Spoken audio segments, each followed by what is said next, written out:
Welcome to your HOTS 8 Hotel Management Simulation instructional video on staffing decisions. Again, not a screen with a lot of information to enter, but very critical information in order to provide great customer service and return good profits. So there are several different types of staff. You've got your department heads, your hotel services for standard, executive, and suite rooms. Again, you don't need executive or suite staff until you build them. You then have your food and beverage staff, your front desk staff, conference and banqueting staff. Again, they are not needed until you build some meeting rooms, and then other staff. For each type of staff, you determine the number of full-time equivalents or FTEs. So that could be one person working 5 days a week, or it could be multiple people taking up the same amount of hours. You then have the staff pay level, which again is in 3 bands, band 1 being the lowest paid, band 3 being the highest. So there's not a lot of choices here, but they are very important choices. Again, we're going to use the user guide to show us some more details. So it talks about department heads and how many staff you can have. Obviously, the fancier your hotel and the bigger it gets, the more department heads you will need. So we'll look at hotel services first. Now, this includes your public area attendants and your room attendants. So you cannot just try and work out how many room attendants you need based on how many rooms. There's other staff. They have to clean things like public area restrooms, elevators, offices, and maintain inventory. So don't forget, as you expand your hotel and add more meeting rooms or a second restaurant or a second bar, those spaces add to your public areas and you need to increase the extra people. So hotel services needs to consider both room cleaning and the public area attendance. Now, when you get into your executive rooms and suites, you're really just looking at the room cleaning, but those need to be in the numbers somewhere.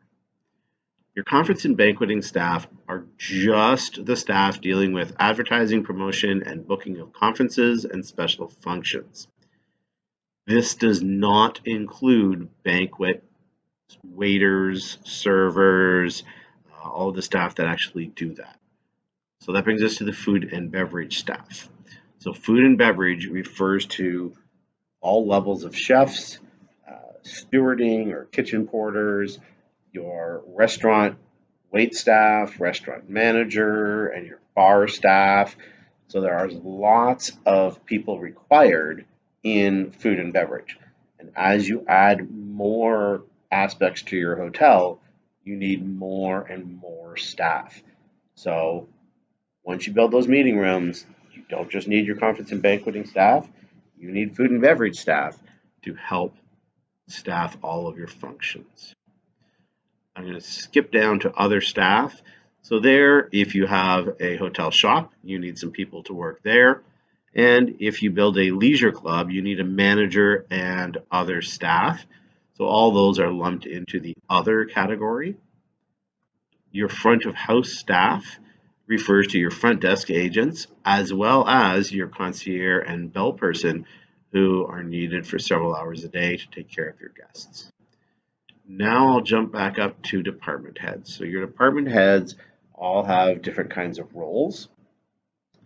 The key to remember is one manager can only handle so many staff. How many staff can a manager handle? Well, that's going to change as we go through the simulations. But that is an important piece of information that you need to research so that you have the right balance of staff, both in the department head and other staff levels. When you have the perfect amount of staff, your staff is happy and efficient. If you have too many staff, you're going to spend too much money, but also your staff may not get full-time hours and not be making the money they expect, which makes them unhappy. They don't have enough work to do, so they start chatting and not paying attention, and the guests get worse service. If you don't have enough staff, then you're going to start having to pay a lot of overtime. And eventually that's going to start causing burnout among your workers and they become less and less efficient. So it's important to dial in and understand just how many staff you need in each area. Now, how much do staff cost you? That's based on your staff pay levels. Again, these numbers are going to change every simulation, but it gives you department head pay amounts at level 1, 2, and 3, as well as all the other types of positions, your hotel services, food and beverage, etc. Now, it's important to note that these are not the full numbers. This is based on a 37.5-hour week, and if, for instance, you don't have enough housekeepers on staff, it will start calculating how much overtime you're going to have to pay in order to get all your rooms cleaned. Also, in addition to the basic salary and wage costs, there are government taxes, insurance, and pension contributions added. So the wages that you see here are 80% of the total cost. Therefore, you need to add an additional 25% on top of what you see on this screen to come up with the full cost of wages and benefits. Also, there are recruitment costs. So if you have turnover from any position, there is a 10% amount of what they would make per year in order to cover things like recruitment, extra staffing, training time, things like that.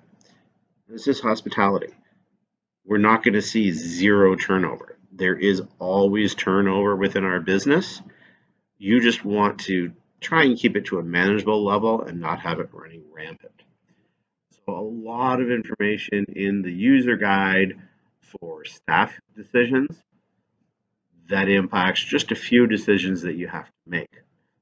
You can see where your staffing was at previous times if you want to look at it, but make sure you understand how sensitive these numbers are. And remember, the statistics in your reports are historical. You are setting numbers going forward. So how many rooms you sold last month is not necessarily how you should set your number of housekeeping staff. You need to look at how many rooms you expect to sell next month. Be careful to not look at history when determining your future staffing. There are ways to see how many rooms you're forecast to sell. You should research that and staff ahead instead of behind.